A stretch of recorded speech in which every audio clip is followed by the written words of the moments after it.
Сәлеметсіңдер ме балалар? Қазір біз дүниетану сабағын өтеміз.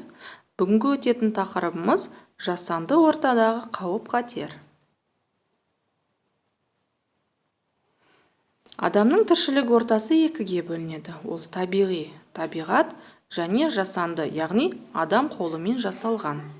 Табиғат жанды, жансыз болып екіге бөлінеді. Ал енді балалар, жұмбақ шешіп көрейік.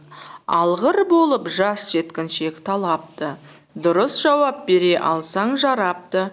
Ас үйде тұр екі бірдей керемет, пісіретін 30 бізге тамақты.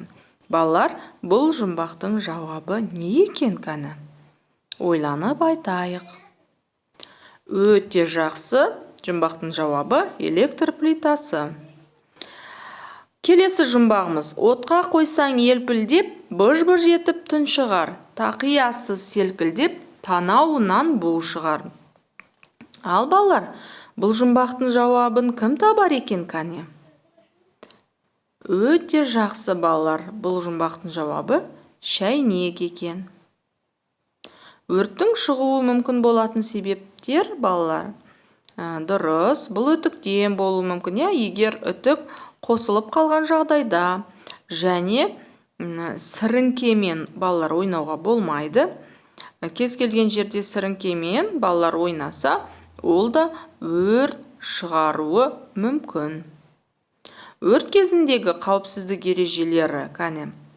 Ыстық электр құралдарына су шашуға болмайды. Терезені ашуға болмайды. Өрт кезінде тығылуға болмайды. Ал өрт болған кезде не істеу керек екен қазір? Көрейікші кәні. Үйден тез шығып, қабырғаны бойлап жүр.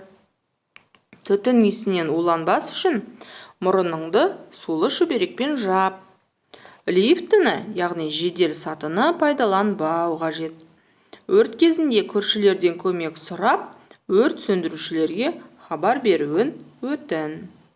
Өрт сөндірушілердің нөмірі 101. Есте сақтап алайық.